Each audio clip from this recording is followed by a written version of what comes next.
Yo, guys, but I'm Fire here back from the video, and today we're going to be hopping into another College Football 26 tutorial. Today we're going to be going over what I think is the best day one defense in College Football 26, and that is going to be just a simple cover four quarters out of the nickel over formation. Now, if you guys have been watching my videos last year, you know that I ran this formation and this play a ton. It is just a super simple match coverage cover four, and it's really good to confuse those players. If you're playing someone that isn't the greatest at the game, this will really confuse them. Even the tougher players, when they are running these new formations on offense, they usually don't have good cover four beaters. And if you just throw a few of those slight adjustments that we'll add behind it, it'll be very solid. And I will add some clips from gameplay in just a minute or two here before we go over the adjustments. I did try this out online. It definitely works really well, as to expect. Now, there's a few new defensive features that we have to go over, and of course the coaching adjustments. The newer one's going to be like the safety width, the depth. As far as this, I just kind of like them pinched and in the width, and we'll leave the depth the same. You don't want to get those guys, especially if your safety matches onto a slot receiver, you don't want them to get burnt. So we're going to be in the nickel over formation. This is going to be in the multiple playbook. It's also in 4-2-5. It's also in 4-3. A lot of those really good teams, LSU, Texas, Alabama, use the 4-2-5 playbook. So you'll be chilling. Probably Ohio State as well. If not, nickel 3-3 is basically the same thing, and you can use that. Personnel-wise, what we can do is you could put like a safety in this spot. I will leave this guy in this position, but you could put a safety in both these positions if you would like. And then there's one last new thing. We're going to be running the cover four quarters. Make sure you don't confuse it with the cover four palms on the right. I do prefer the quarters. There's going to be one last thing you can do, and if you hold Y, what you can do is actually see all these stunts. I think the best one is going to be, I believe it is this Texas four-man. From what I found, I like this one the best. I think they all work pretty well, and there's no reason not to use them. So without further ado, let's hop into some bunch to begin. Let's run some bunch. If you guys are new to the channel, please make sure you hit that like button, subscribe to the channel down below as well. It is the best way to show support. We are on the road to 25,000 subscribers. Now let's throw in a few of those clips from the game I played earlier.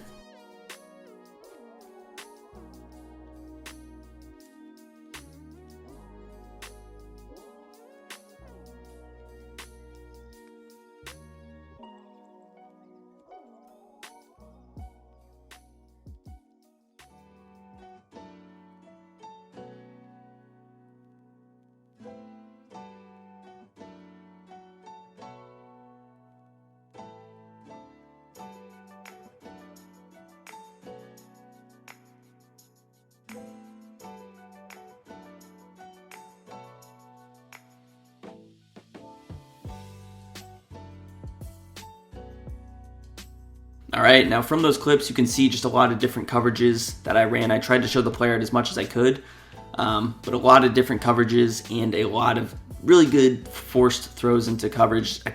You can see in a lot of those plays, there's not many people open. A user is very responsible in this particular defense. And what cover four is going to be a match defense. So immediately what I'll usually do is press, and this is obviously something we don't have baseline anymore, so be careful with the press, but as long as you have those good cornerbacks, you should not be getting burnt straight up. Be aware of the team you're playing and the speed, but especially in Ultimate Team earlier in this year, there's not that many good receivers that should be taking the top off.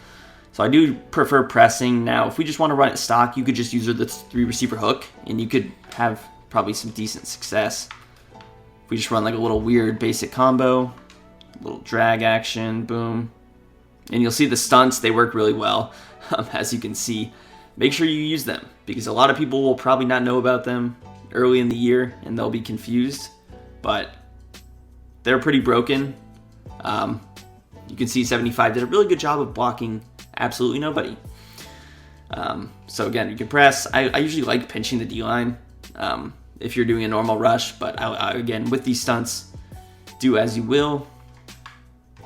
So again, just like a basic combo would be something like this. Out of Z spot, we're going to use the three receiver hook, kind of working over, and you see there's not really anybody open, and that's just a basic combo.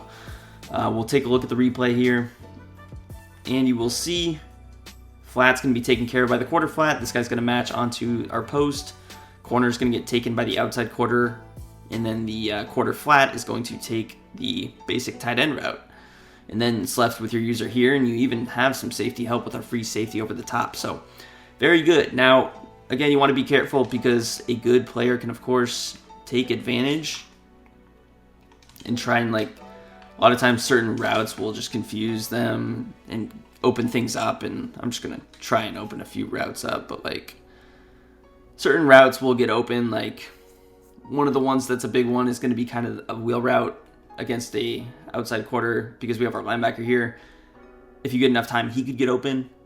Even then, I tried to go with like a heavy man beater. You see, look at 7, he's smothering the zig.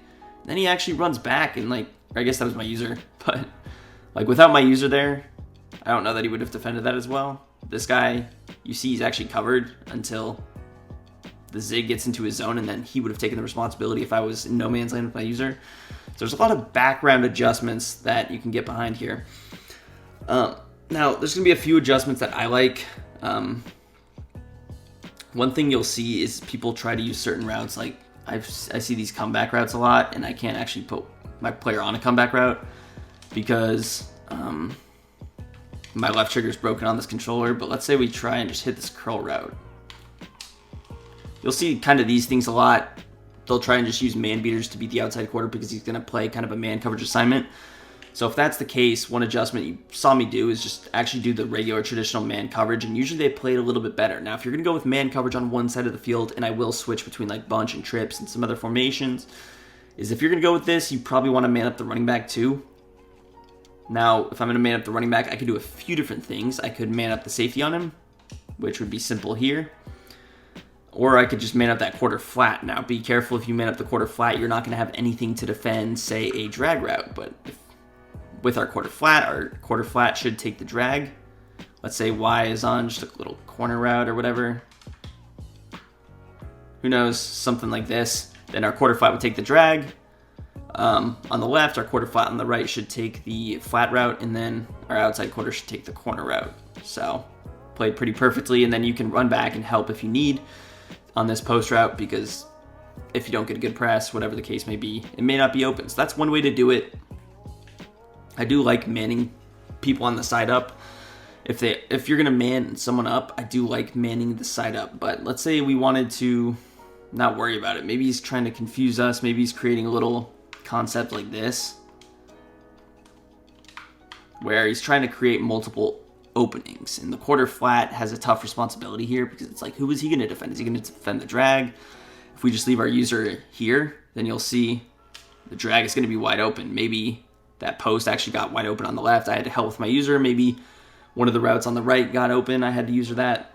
So you can add stress like that, and this is where I'll usually love doing different things. Now, let's say he does something like this on offense against your cover 4, and I'll just hop on the D line. This route could get open. One adjustment that you saw me do a lot, and this is just to be safe against those curls and other things, is I go with this cloud flat adjustment. And the reason this works so well is because these cloud flats actually play very solid this year.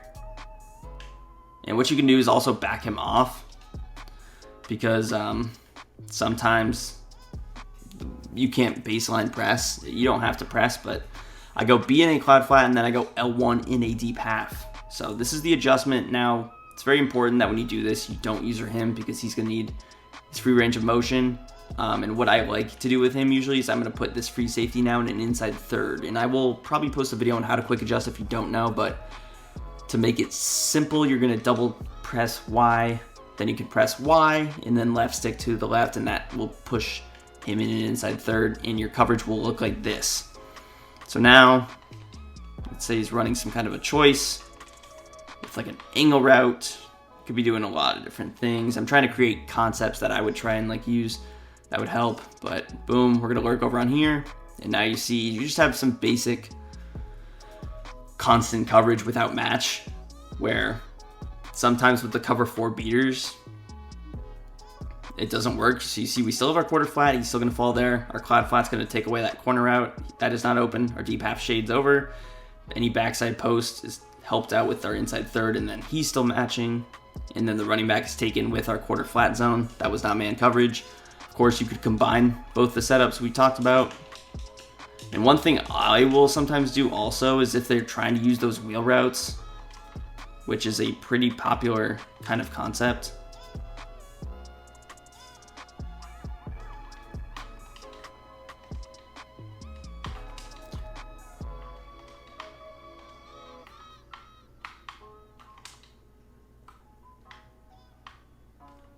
I don't know why my thing is being so difficult, but then you could kind of combine them. Now, when you do this, you are going to have to obviously watch deep with your user, so be aware of that. But if you want to play like an aggressive style, this is something you could do. And you saw I manned up the safety on the receiver and the corner on the running back. That was to defend against any quick like throws to the running back. Like you'll see people try and just kind of snap, throw it. That would take it away, although he does a pretty good job stock anyway. So that is one kind of setup. Let's show another look, because you may not always want to put the cloud flat to the wide side of the field. Let's say they're in a traditional trips tight end. This would be a situation where normally trips tight end is kind of going right to left. I'm going to put B in the cloud flat here, A in the deep half, and then I'm going to put L1 in the inside third, and I'm still going to user him. So no stunts here. We probably won't get as good of pressure, but this is one situation where I'm probably going to do that because you'll see a lot of like crossers with the drag behind it. You could even see a combo like this. Just like heavy post crosser, backside drag with the table route. So a lot of things kind of to worry about there. And you see it's still taken care of pretty well with that cloud flat adjustment. So whatever side you think he's going to, and it'll usually be the wide side of the field, because you don't really see people like he's not really going to run like some corner out concept, and even if he does, it's not too open with the match coverage. So that is why, if he is like running trip side a lot, maybe he's running trips on the short side, that could be a conversation for a different day, but this is an adjustment that I like. And we're pretty much keeping it simple. If you wanted to use the safety, you definitely can, just in a normal setting. I don't hate that. Obviously, you're going to hold a little bit more responsibility, but it can allow the 3-rec hook to create some chaos because it is such an aggressive zone, and you kind of want to use that sometimes. So overall, just some pretty simple setups. I didn't go too crazy in kind of what I was doing on the field and in that game, but if you wanted to take it to another level, something that you could do is go with the 2 cloud flat setup. So if you do this, you have a lot of responsibility on your user here in the middle. So if you are using a linebacker, I would be concerned because you're going to have to defend anything, any streak up the middle, any deep post from the middle. Just be careful. But this is an aggressive setup, and I'm not even touching the zone drops on the cloud flats because they do play so aggressive, and I think they play very well this year. If you wanted to touch those, I would move it probably more up because, again, the quarter flat is going to play the aggressive zone of defending drags, flats, tables, zigs, underneath stuff. So you would want your cloud flat to play deeper, around 20 yards, 25 yards, to defend some of those deeper corner routes. Like if you faced a deep corner route, you would want him to kind of take care of that. I don't know. I'm just putting together some random combos, but kind of a 2 cloud flat setup. Boom. We're working, but you can see the coverage is pretty solid. Obviously, the middle of the field would be your big concern here. So just keep that in mind.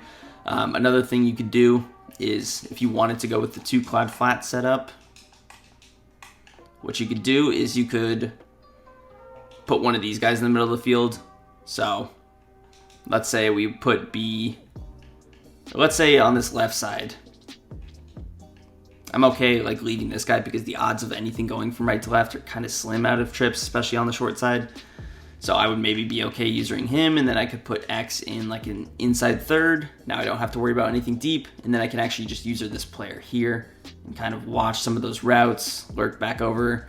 Now B does get open, but again, if you notice that happening, you can set your zone drop, although the 3-rec hook probably would have matched onto him, or that inside safety. So you don't want to also over adjust. Sometimes just running this play stock is going to be pretty solid.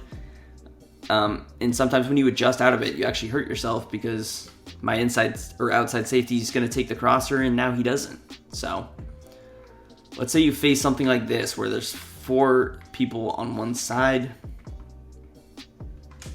I called the wrong play. But let's say you're in this. Now, here is a good situation where I'm definitely going to go cloud flat on this side, on the right, usually, always. I'm definitely going to put wide and inside third because the odds of him really matching onto anybody in that inside third is going to be slim to none. So I'm going to press, I'm going to pinch my D-line, and I'm probably going to roll like this. And if I really wanted to play a little bit more aggressive, I could actually use her this quarter flat, or I could use her this safety here. So it would be dealer's choice. Obviously, anything underneath is going to be a responsibility when you do this. If the tight end's on a drag, you're going to have to take him. So if it was something like this, I don't know how open it would be, but I would have to user him. And you see, everything else is pretty much taken care of well. I know he had the receiver on the left, but that's just because it's a good stock fade route. I will let you guys know. But yeah, so that's how I would play that personally. And if I wanted to, again, I could just user him. And you don't have to press. It's not going to affect anything. If you wanted to, after every play in the coach adjustments, you could actually shift those safeties to the right, which would be the wide hash in this case, if you really wanted to take it to another level. But I would play it like this. You could just even man up that player on the left, and then I could just use it as safety. Now he gets fried off the line, but you see how I would have to rotate over here. It definitely puts responsibility. Don't sleep, because you will give up a bomb if you are not aware. Another thing with cover 4 is it's just pretty good stock run defense. This formation, especially if you are able to use it the safety, you're going to have pretty good run defense, like gap shooting wise. Now, because I'm using 2 controllers, it's kind of difficult. I will just leave the safety alone on this next one, but it doesn't look like, if I'm looking here, I'm probably not going to think to run the ball because I'm not expecting much, but there's not really anywhere to go. It's pretty solid run defense, even against under center. I actually faced goal line in that game. Maybe I'll throw in a clip of me stuffing his goal line halfback dive out of this same cover 4 defense. But if you guys did enjoy, you want more, let me know what schemes you want me to check out. I'll definitely look into some blitzing schemes, some man coverage schemes. But if you guys enjoyed, hit that like, subscribe to the channel down below, and peace. I'm out of here.